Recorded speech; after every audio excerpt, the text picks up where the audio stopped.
Ciao. Yeah, man, we back on the Parallel Worlds joint, man. See where I left off at. I need to start going back and watching them damn videos again, but I kind of can remember. But yeah, man. We back, man, and go a little bit more in detail with this this ball culture. Now, I know I probably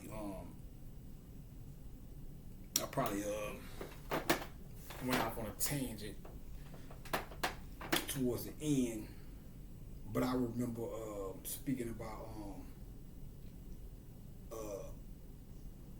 as I did, I started talking about them DVDs and documentaries and shit. But what I was trying to say was, just in case I didn't finish, I don't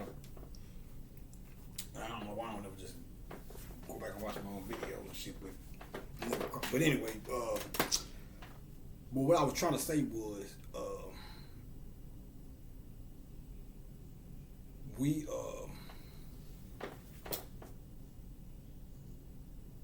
don't think that these people don't think that they just oppress us or put us in oppressive environments and don't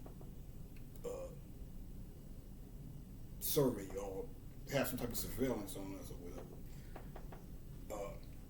Which I think that's what I was trying to say in the last video. I think that like I said, a lot of the guys, once I started doing a little bit of deeper research on the documentary, a lot of the guys that was involved with it, when it finally came out, they didn't like it or whatever.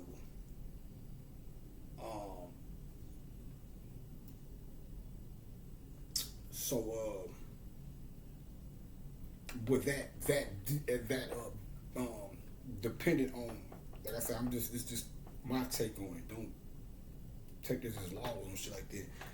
Cause you can go do the research yourself. Go and look at who made it. I didn't do that personally, but you can go check out who the company that made behind it or whatever, behind the actual documentary or whatever. I think it was one particular lady that was I don't remember her name, but who was kind of behind it.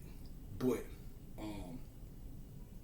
that DVDs like that, documentaries like Paris is Burning could very well be used as methods of espionage. Well, shit I was talking about in the last video, going towards the end, with niggas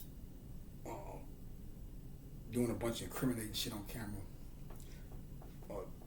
I basically referring to the DVD era, because like I said, before I got locked up,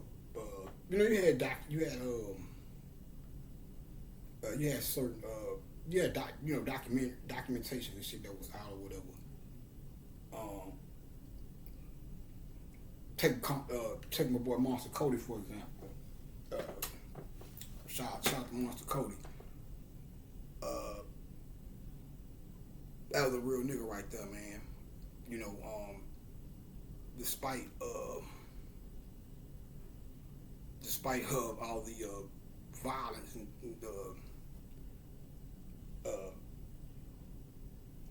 the violent aspect of it or whatever, or we just say despite that part of him, he was at war with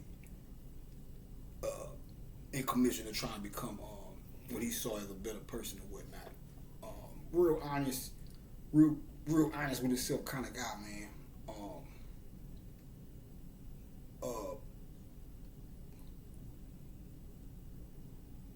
But when they was doing the documentary on him, when they was doing interviewing him and doing the documentation on him, But he was conscious of what was going on. If you go watch war stories, he tell you that he was like, man, Whitey was feeding on a nigga. He told you. He knew what was going on. But he was like, but he was at least he was conscious of it. Because he's an intelligent individual. Like I said, when he went to jail, he became a new African and took on the name Shakur, Sanyika Shakur. So he knew exactly what was going on. And when you look at, I'm trying not to be too long with this, but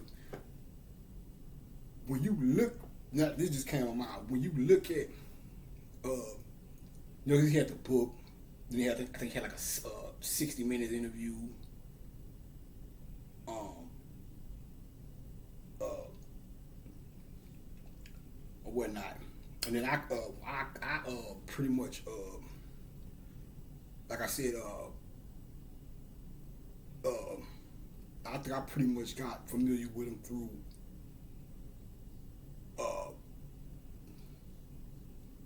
I'm trying to think about my first time really just hearing about him was watching the DVD War Stories, which was a documentation about gangbanging in LA. So pretty cool documentary too. Plus it'll always be immortalized in my psyche because, like I said, the weekend of Capitol Beach Party 2003, that Friday was the day that the lady who claimed she got robbed, that's the shit I went to jail for. That's the day she claimed she got robbed. That day she claimed she got that Friday. That was that Friday I was at my homeboy Kevin house. Same dude from I was telling you about from the when I was telling you about Screw. I was at his house, but he wasn't there. Not Tweet, but there was me and his little brother, which was my partner as well. But that's pretty much what we did that night. I went over there, me and my partner T, we sipped some oil or whatever, sipped some drink. We watched that DVD, and then trying to find a way to Galveston or whatever, see if somebody had an open seat or some shit. That didn't work, so we just went over there, watched the DVD. We watched it. It was on VCR at the time, VHS or whatever. We watched that, and shit. After that, went to the house and went to sleep or whatever. But that's why when I finally got locked up and they told me the day that this shit was supposed to happen, I was like, man, I remember exactly where I was at. That was Capitol Friday. I was in the fucking house asleep. We watched that video, went home, went to sleep. So it always had like that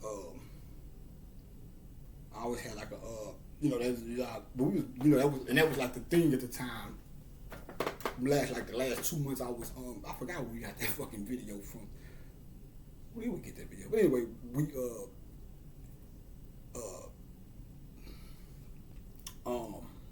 that's what we was pretty much watching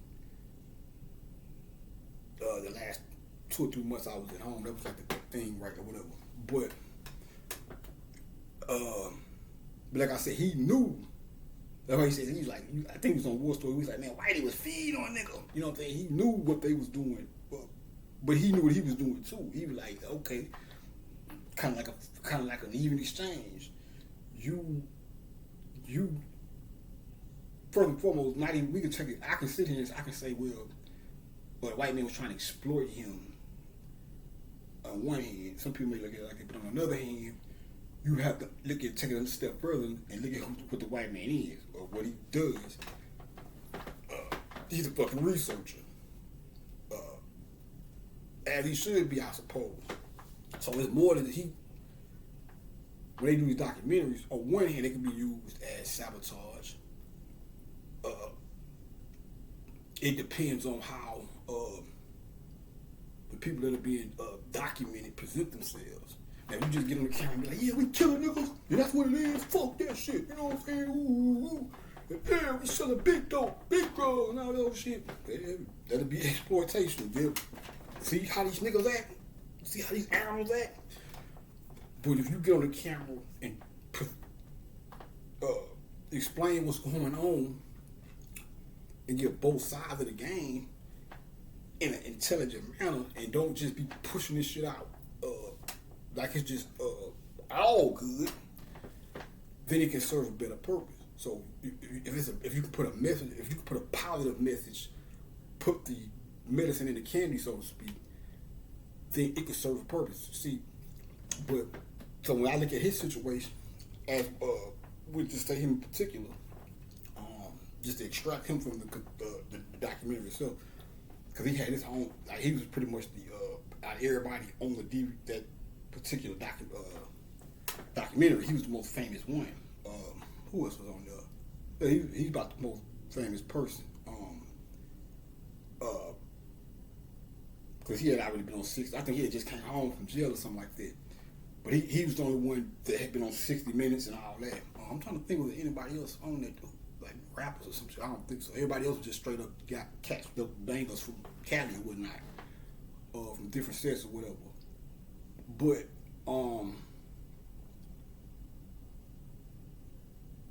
I'm trying to hurry up and segue this back into the main line. But what I'm trying to say is, what he was doing, his situation was like hip hop, like a microcosm of what hip hop was, in relation to the music industry. So you look at the music industry, you can look at the music industry or look at rap music as a ongoing or recurring documentation. Like we always said, hip hop is the rap music is the CNN of the ghetto. We just reporting what's going on and blah blah blah blah. This and the third. So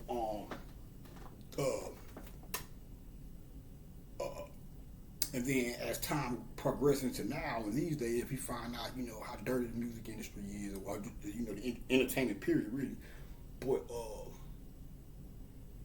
so on one hand you might say, well, they exploited us, and a lot of people were screwed over in the music industry, and all the bad parts, and all the negative things that come with it, which would be true. But it's a good, it's almost like an exchange, because as much as we can sit here and talk shit about what the crackers did, how they exploited, which they did, and I ain't trying to let them off the hook, but at the same time, it taking the good with the bad, the positive aspect of it was we got a chance to get to know each other. And what I mean by that is, I speak for myself in particular. This is how I can sit here and talk to you about. I can talk to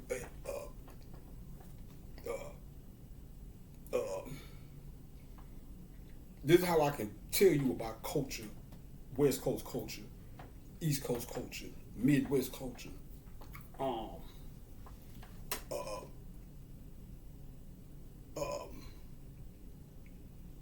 without really never. I only left Texas like one time my whole life, twice, but without, for the most part, never really spending time in these places, because through music, if it wasn't for the music industry, I wouldn't know, or the entertainment industry, I wouldn't know what the niggas on the East Coast. Like I said, it was like that was our way of communicating. We was communicating with each other and really didn't know it. It wasn't like we was purposely doing it, but I put they say that it's old myth. I don't say myth, but they say when we was in slavery, I don't know how true this is, but I once heard when we was in slavery, they used to slaves on one plantation will communicate with slaves on another plantation through old Negro spirituals or whatever. So if they was plotting on some shit, these niggas would be singing, and then they'll hear the song on the other plantation, like, okay, that's what they on over there, and then they'll respond singing. Now I can't remember where I heard this shit, but this is some shit I heard. But it's kind of like what the music industry is, but we just wasn't consciously doing it. It was like, okay, this is what's going on the East Coast, New York and all that.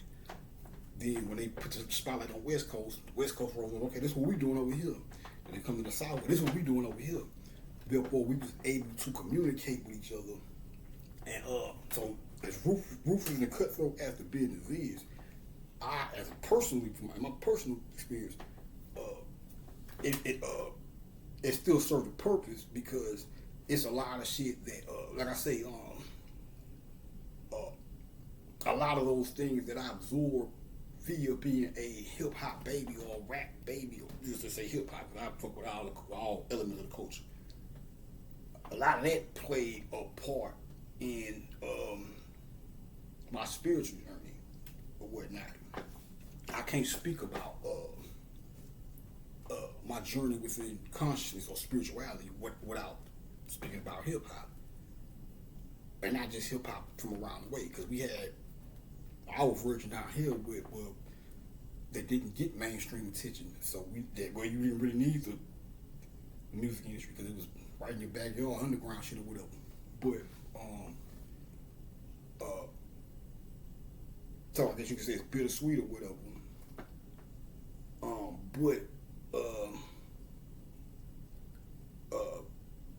I see I let to say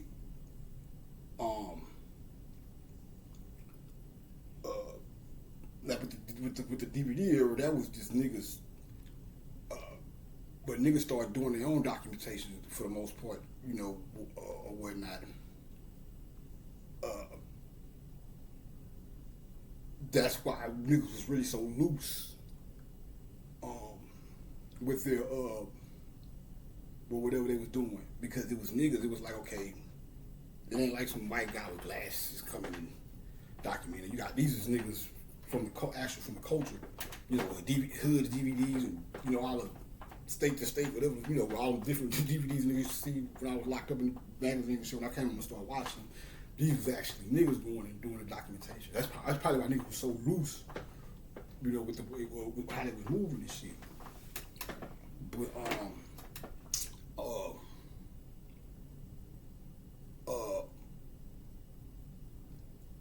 But that's could be a form of espionage. We'll take it back to Paris Burning.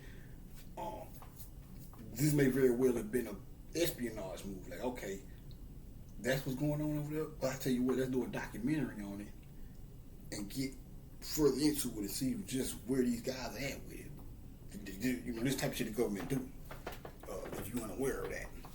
So, when they say that, when Bobby said the government went in and killed all these guys, or killed most of the guys that made the DVD, that could have very well been the thing. Okay, the underground ball scene could have piqued the interest of some high ups. And what the fuck is these? Fashion is our thing. We got our own version of fashion and modeling. What the fuck is these lowly gay niggas doing in the ghetto, trying to put their own, everything we do, they look at it, they monitor. So it's like, they probably like, what the fuck is these niggas doing? Send somebody in there and tell them we put a documentary together and we gonna, this is gonna be a big thing and it's gonna make it to the big, I think this was made it to the big screen. I don't know if that was, like I said, I was clueless about this thing until about 10 years ago or something like that.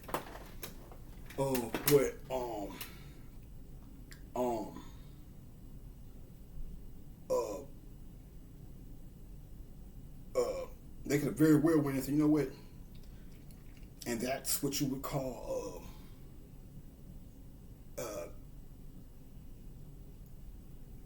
now take what I'm so they could have sent somebody in there like, okay, we're gonna do a documentary, but this is gonna be the way we get up on them and pick their brain and figure out what's going on here or whatever, or what they got going on for research purposes. So tell them this is going to be a big thing, which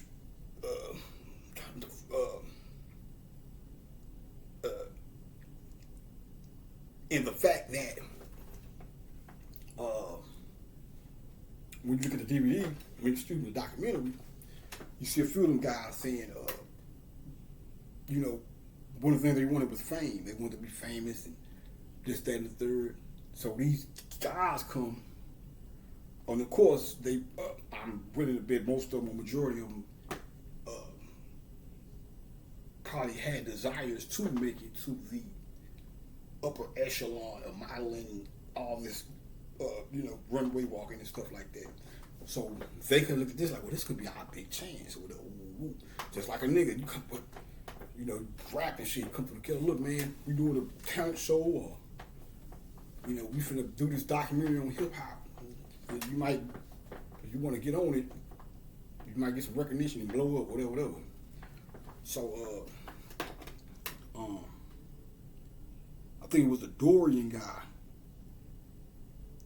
He was saying, when I was telling you about with the had the stocking cap on, he was like fame. He was talking about fame, and he was like the adulation, the applause. He was like, it's an addictive high, and I imagine it would be on that on a certain level.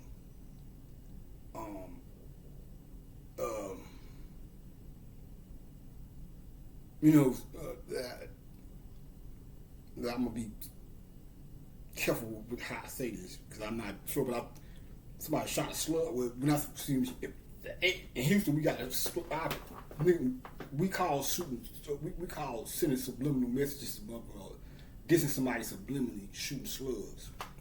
I think somebody shot a slug at me one time when I said, okay, let me try to see if I can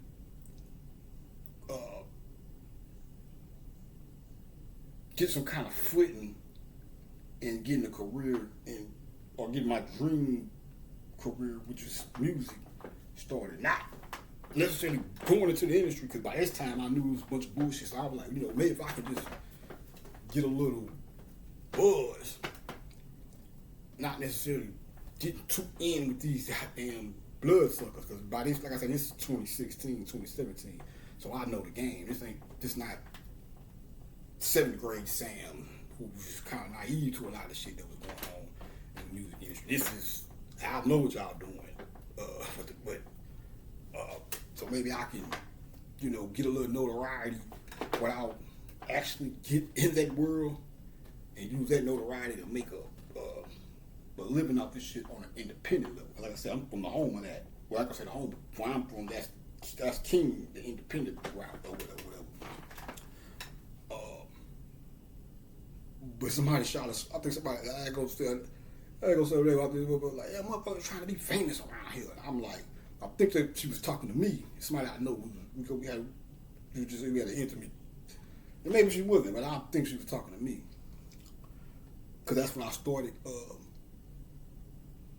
doing things to get a little recognition. But it wasn't it wasn't about being famous. Like I said, I've been ghetto famous my whole life, so fame is not a fucking big deal to me.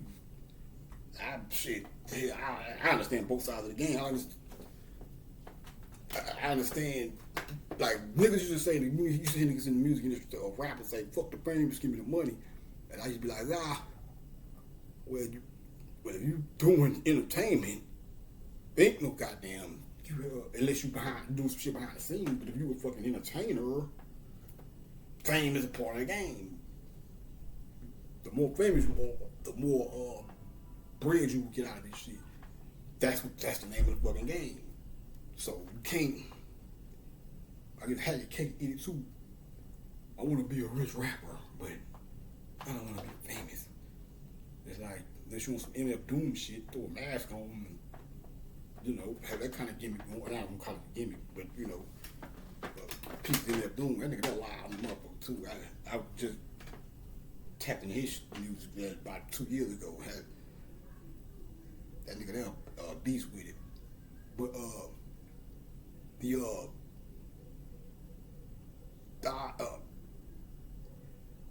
it was never about necessarily, even when I was a kid though, it was never, when I first started rapping, it was never necessarily about, I just want to be famous. It was more so like, first and foremost, I love doing this shit. 2, I understood that in order to make a living out this shit, you have to have some type of fame in this shit or whatever. but I never. And maybe just because I always been a popular guy, but I never was never a infatuation with being famous or I want to be everybody to know my name. I've been that guy. All I needed was the hood fame and always being a popular in school and shit. That was enough for me. Going out throughout the city, motherfuckers knowing me everywhere I go now. What's up, boy? You know, nigga, like I said, I always tell the story of my partner, the one I'm telling you about, that little situation where I'm telling you about, you know, you could answer the door with hammer. I mean, when we first started kicking it, we went to the mall. Somebody seen me in the mall, knew me, woo woo. And I was like, what's up, little Sam? And my partner was like, damn, nigga, motherfucker, know you everywhere we go. You know what I'm saying? Shit like that. So it's like, it never been, it was always about the art of it. And being respected as a, basically want to be viewed the same way I viewed the guys who came before me. I never looked at them and said, oh my God, I like these guys because they're famous. I know these guys got talent. And I wanted to be recognized for my talent just like them. But anyway, let me not make it about me. But you said it's an addictive high, whatever. So, there's a phrase I'm looking for, but I can't find it. But anyway, so they could have very well been some espionage shit. So they probably could have came in and seen, you know, when they started doing the documentary, then they started seeing how spiritual these guys was. And they seen it was more than just some, you know, some gay guys doing ball patches. They started seeing Egyptian statues and Ganesha shit. And, you know, I mean, these guys got actual heads on their shoulders. They're not just airheads. They sitting here talking some, you know, they're actually, they're actually showing you social commentary or showing you that they are conscious of what's going on around them as far as oppression. So many words, they're giving you an example of an awareness of being oppressed, as opposed to just getting in front of the camera and saying, "This is what we do when we walking." You know, you saw, you got a little bit of the, they gave you they basically demonstrated that they were very well aware of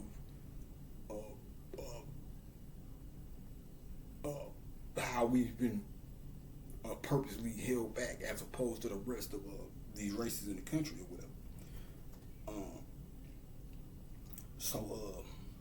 And that may very well have been looked at as dangerous. Like, okay, not only, these guys, they're showing forms of androgyny, and go back to this, that force being able to, see, we black, so being black, when it comes to magical beings, it's like being in the forest. They say you can't sell a forest from the trees. So just like if I wasn't here telling you that these guys are magical, and the average black person went and saw this DVD, they probably wouldn't get it. Or the average dude in the 90s, 91, 92, whatever. Now everybody's kind of waking up, so you see these Egyptian statues and stuff that they got going on, and whatever. You might kind of pick up on it, but back then, you know, it wasn't as many conscious people as it is right now. So, by us being of the black race, it might be hard for us to pick up on the magic because we are of it, even in our own ignorance and being ignorant of it in ourselves. It'll make it a little bit harder to see. I mean, by us being of it, it might not be as easy to pick up on as opposed to somebody that's not of it. So white people see it, or these people, it's hitting them different because they not of it. So it's like they looking at this shit, they're like, something's going on here. We might not be able to get it because we are of the shit.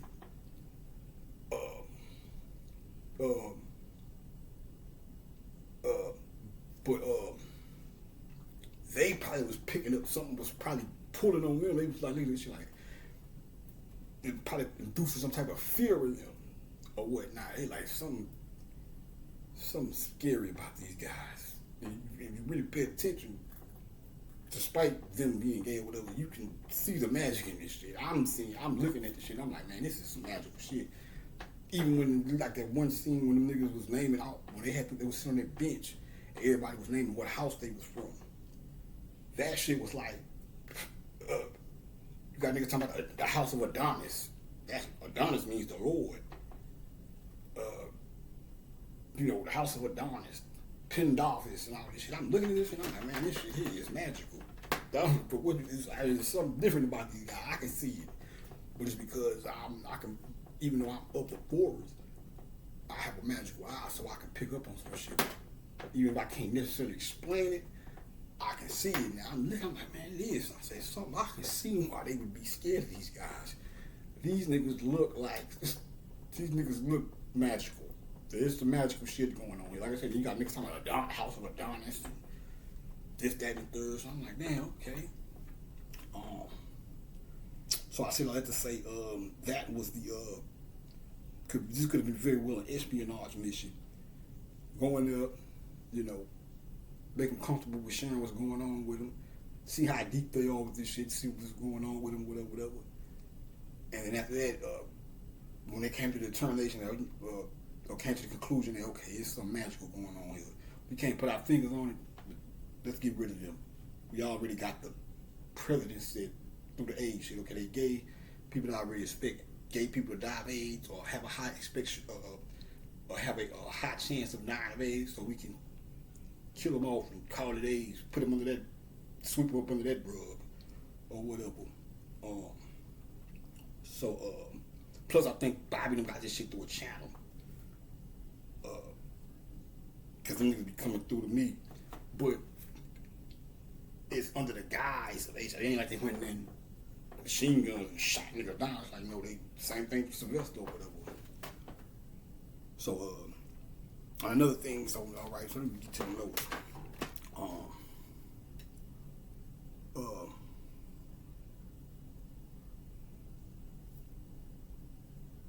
I talked about the door, you had the statue. Then you're gonna see the guy from the House of Venus. He has the Ganesha statue behind him. This is actually right here. Ganesha is the elephant head deity, whatever. But he had the four arms on Ganesha, the four arms or whatever. And mind you, I tell you, the same week when I bumped to the other deity on Goro from Mortal Kombat having a four arms. And then when I did the numerology on that name, I think it was ONGORO. I had to find it. But when I did the total breakdown on it, the shit came out to FIFA 5, something like that. FIFA was in this shit. Same time we got the FIFA Cup going on, soccer shit or whatever. So that's your boy them coming through. The Venus and Dorian cat. Because Venus had or the guy from the House of Venus had the Ganesha statue with the four arms, and then you look at Dorian, he looks kind of like Goro. If you go look at Goro or whatever from Mortal Kombat.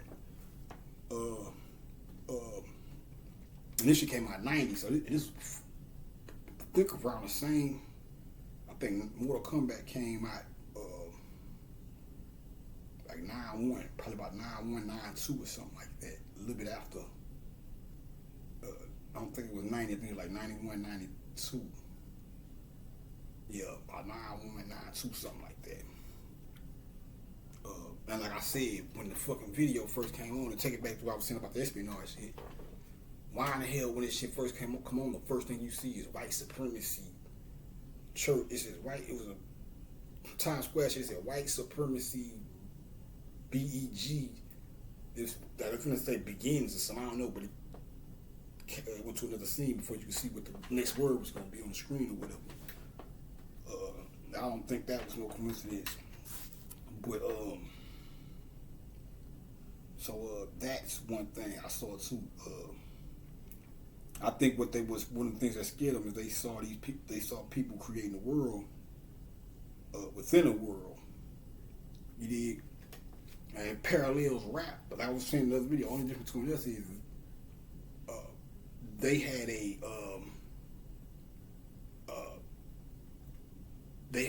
mainstream counterpart, which was the fashion world. Hip hop was in its exception when it was still underground. It was in they underground. That was their underground version of modeling. Hip hop was underground, but it was nothing like it in the mainstream. Closest you would get to that is all the other forms of black music. But this was an original form of music brewing up. This was something, a new form, a new phenomenon, so to speak. So we didn't necessarily have nothing to really go on outside of. That's why when you look at a lot of the old rap guys, they dress like punk rockers and stuff like that, because we didn't have pretty much there wasn't no hip hop identity, because hip hop, as far as on the mainstream level, wasn't there yet.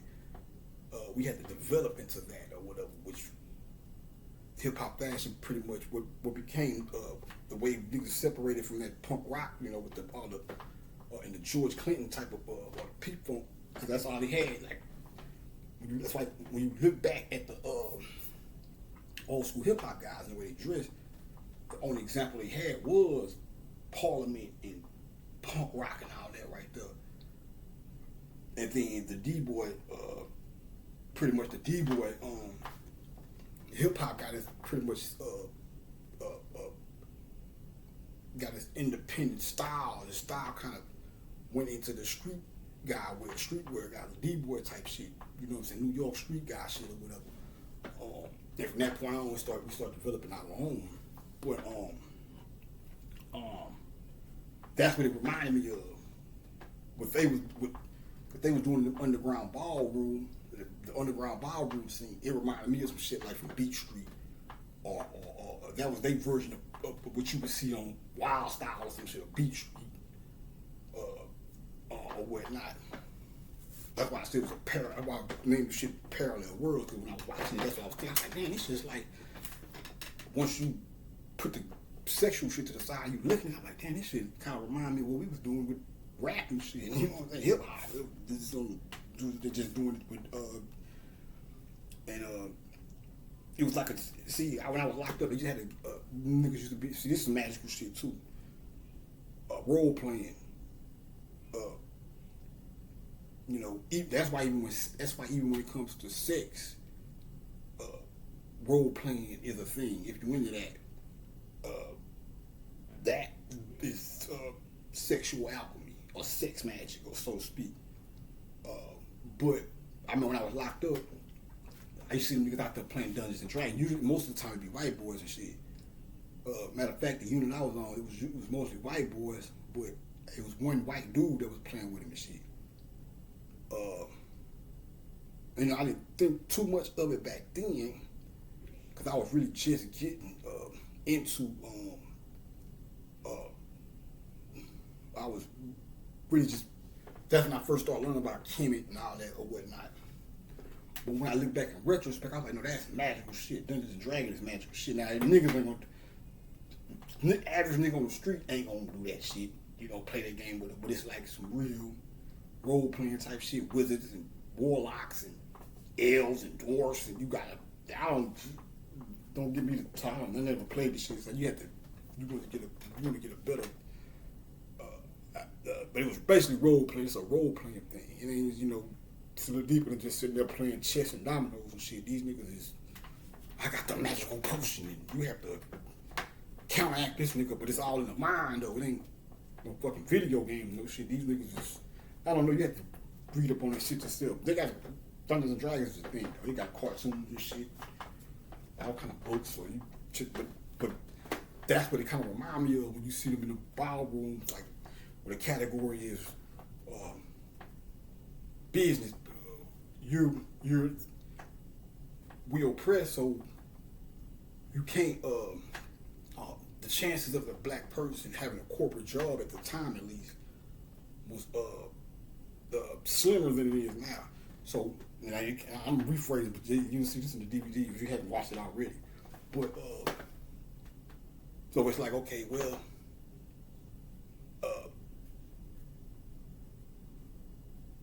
coming from where we come from, you can't. It's hard to necessarily get a job as a corporate figure, but when we go to these ballrooms. That's why I say it was more than just them being engaged. That's why I'm saying you have to watch this shit. It's like, okay, well, the category is dress like you going to school, or dress like a schoolgirl, or dress like a businessman. And this would, at least for that, in that moment, would give you the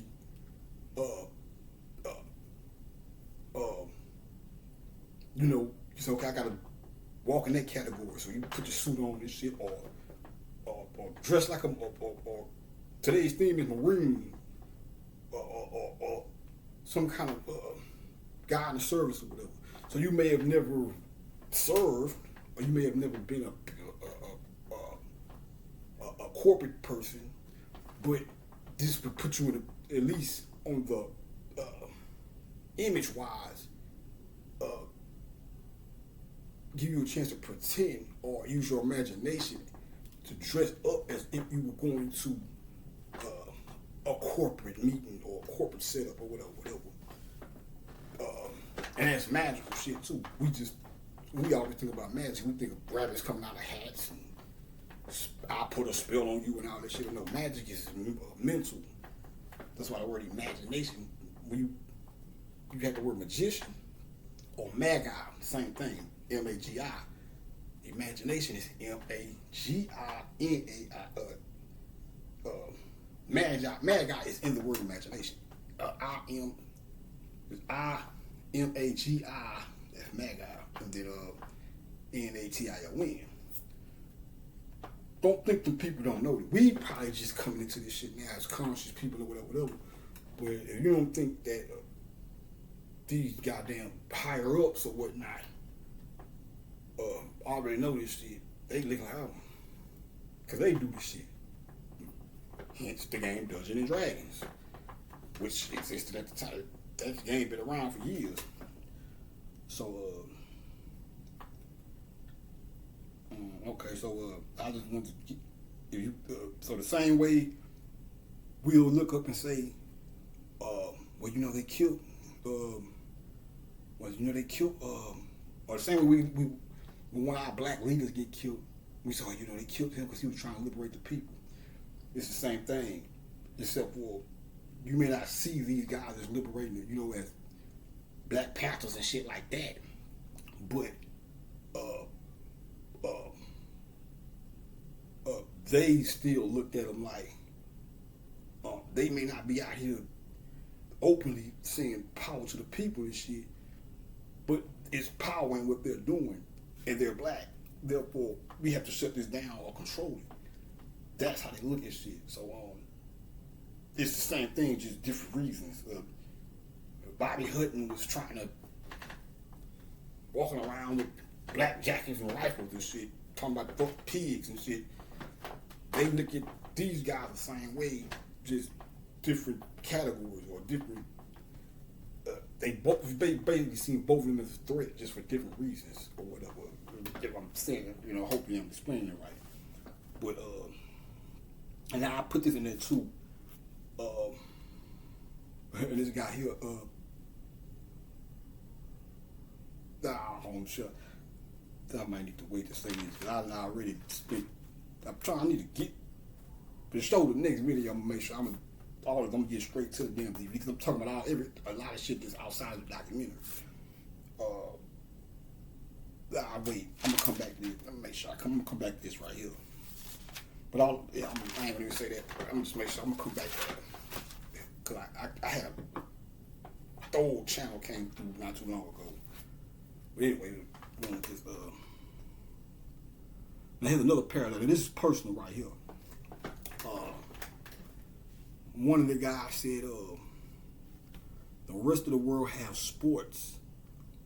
He said, we have balls.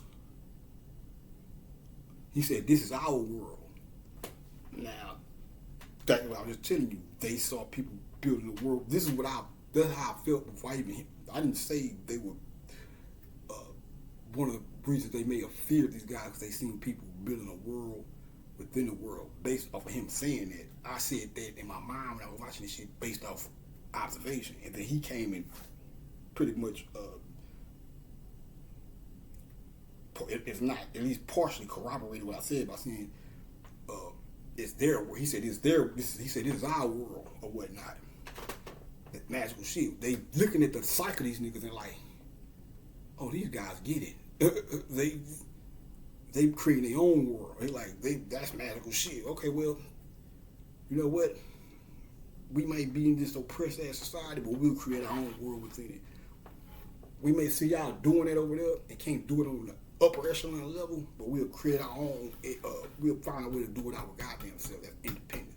So they looking at this shit like, they looking at these guys like these guys have the wherewithal to say, you know what, we ain't gonna even sweat kicking down your door and kissing your ass for a spot. We'll create our own shit right here. And they may have looked at it and said, you know what, we gotta catch them before that shit get too big because they could possibly rival the mainstream version of this shit. Because the first one of these niggas, we got the million, we got the magic. So yeah, you got your white people, skinny ass girls walking down the runway and shit. But these niggas is doing the same thing. But they black, they got melanin, and they're naturally natural people. So this could be a threat to not just that could be a threat to our fucking fashion world. So let's keep an eye on these guys. You know, that's probably why they targeted these guys particularly. Let alone the fucking dialogue they were manifesting. But and I think this is my boy Pepper, where he said he never felt comfortable being poor or middle class. And he's absolutely fucking right. Because that's kind of how I feel. Even though I may have never said it in those words as a kid, I always had aspirations to soar past poverty. It didn't take me having to grow up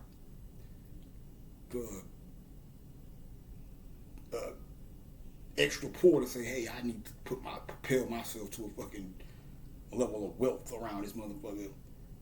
It didn't take that. Just the mere fact that I always had an entrepreneurial spirit kept me from getting too comfortable with the idea of just being average or some shit like that or whatnot. So plus I think me being who I am, a lot of my past lifetimes I've been a great figure. So just my soul alone has always been even though I may have not made it to that level of wealth in this lifetime, in past lifetimes when I was kings and shit and all that right there, my soul still remembered that. So when I came here, it's like, okay, I do what I gotta do. I'm not at the same time, I'm not no fucking, I'm too good for a job but I did at least try to. See, one hand you might look at me and say, that's why I wish I had a fucking regular computer where I can just talk. Cause it's more than just the DVD and the notes. Like I like to inject. I got that. Like my teacher, Miss Podia, used to do. I like to use certain shit from my own life to show you the parallels with this shit. And we almost damn near at the hour mark, but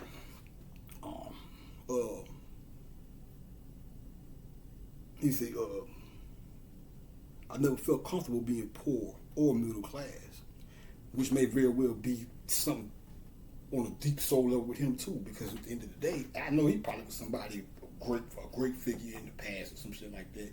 Because like I said, no gauge, don't, niggas be joking and shit, but I wouldn't be surprised if I knew him in a past life or some shit or whatever. Because I just the frequency I'm picking up off of him.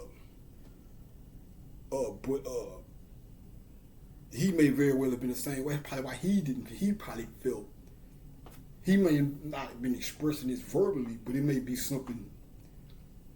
And all of us really, because once upon a time, before in ancient times, I'm willing to bet it wasn't even no fucking such thing as poverty. Everybody was decent. You know, it probably wasn't even no fucking rich class, poor class, middle class, and shit like that. Because everybody was where they were supposed to be at. You had different, you know, farmers was farmers. Everybody, you could follow the farmer, you was gonna be a farmer. Now that's the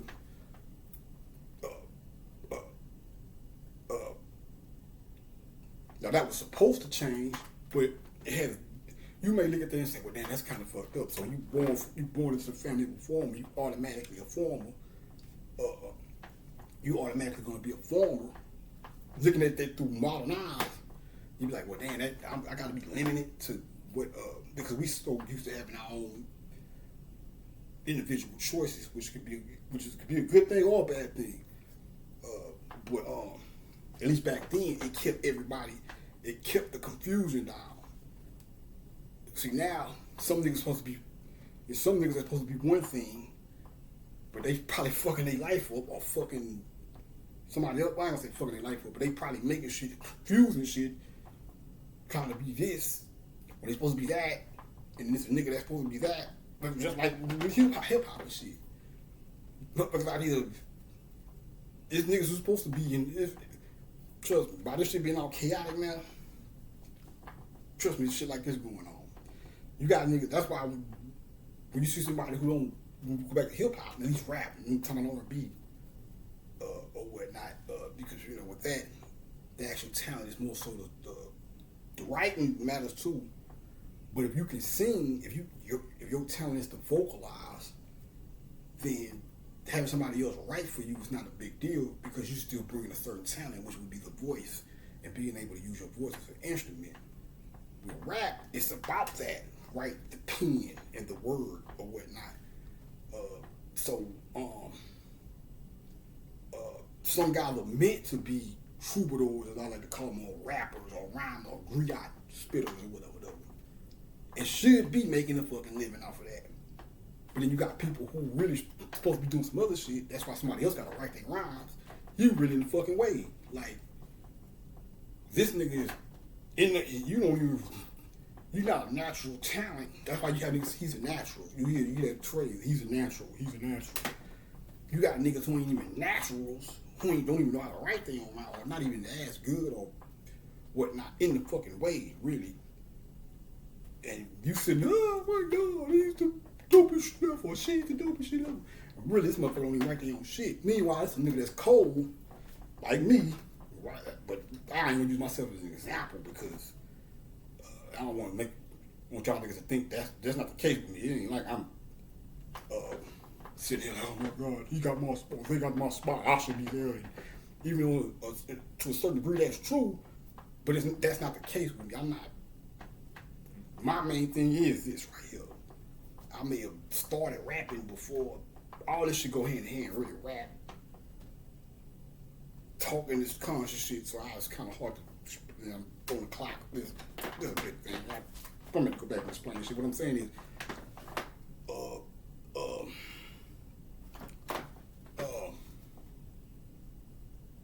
take me out of it, because I don't want you to think that I'm tripping on shit like that.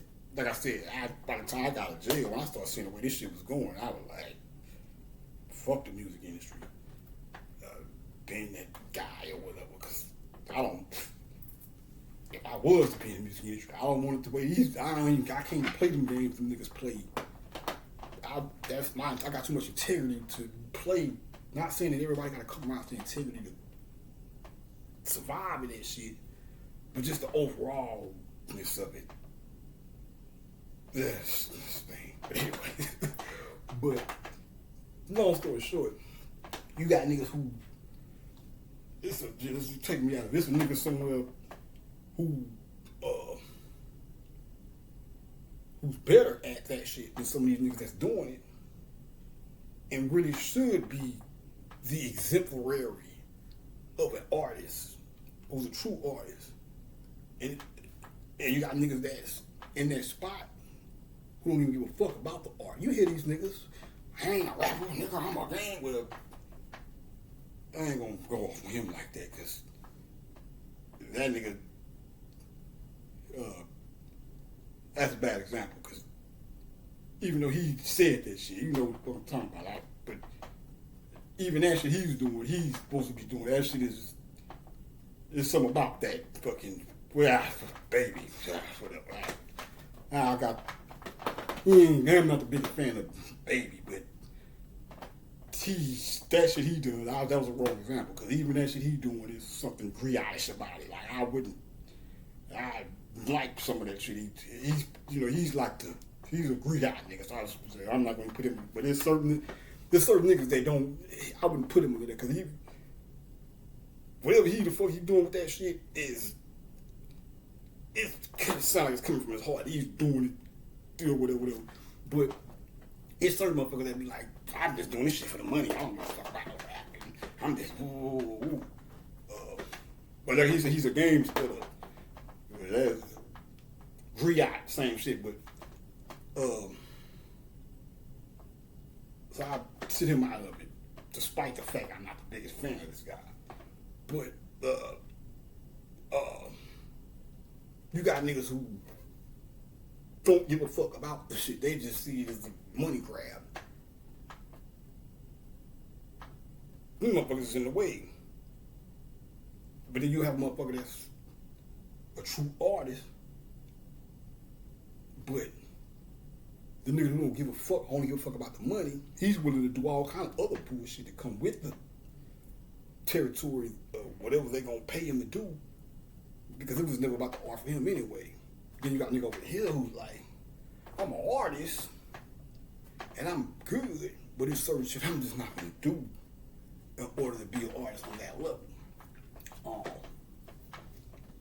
All that, I'm saying all that in contrast to once upon a time where everybody had certain lanes they was born to do, who was doing what they was born to do, doing the shit they was born to do or whatever.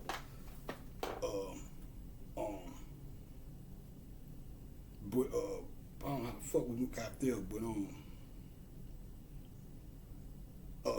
let me get back to let me get back to what I was saying. But he said he never felt comfortable being poor, which nobody should actually. But that's what I was saying. Once upon a time,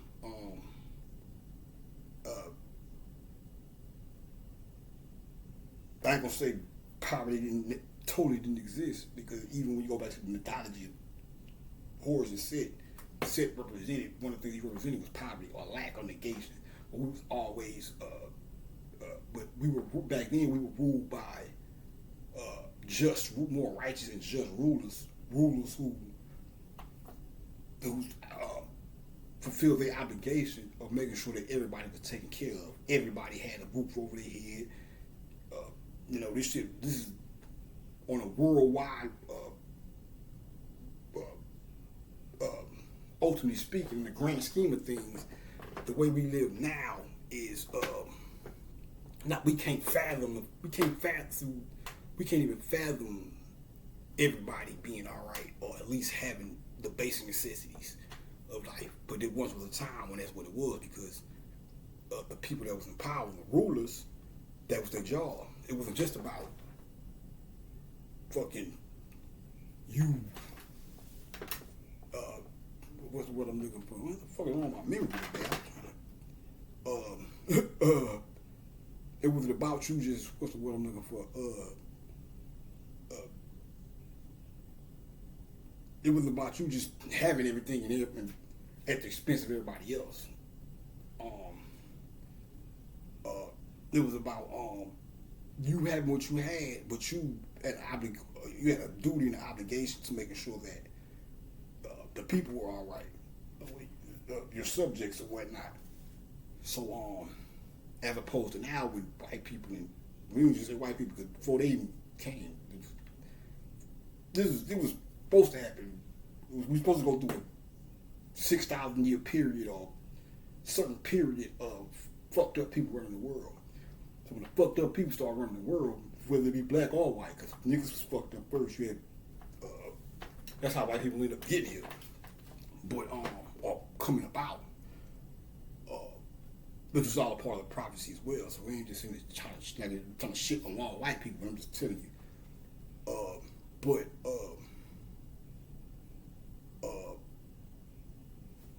know what? Let me start this part with this shit. One second.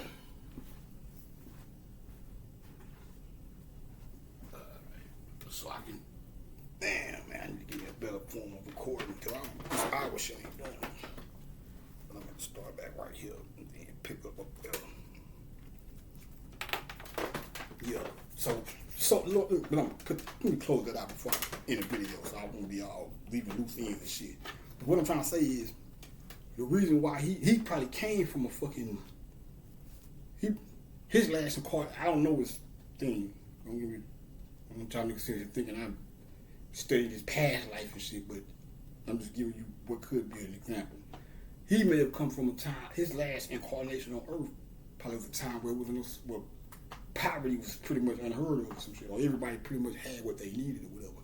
So then when he come and incarnate in this era, he's not comfortable with being poor because this is some foreign shit. Like, what? People don't, what you mean nobody? What you mean he don't have nowhere to stay? Why is this guy, we know growing up in his lifetime, by the time you get 7 to 8, 9, 10, you understand that's the thing. But I'm just saying on the soul level. Let's just say he was in let's get on some quantum leap shit real quick. Let's just say he was, or a person was in a time where everybody was all right. And then quantum leap to now, and you woke up in 2026 and go outside and you see motherfuckers scrabbling through the garbage can and sleeping on the floor. Nigga, man, what the fuck's going on around here? Why are you sleeping? Why are you eating out the garbage can? Like that should be foreign to somebody that came from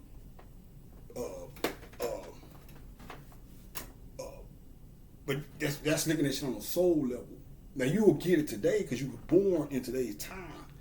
So the ego or the conscious mind or whatever, or however you want to look at it, you understand that's a thing today.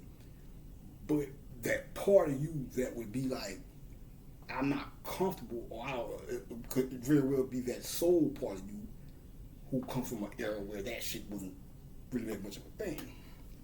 Hope I'm explaining shit right, but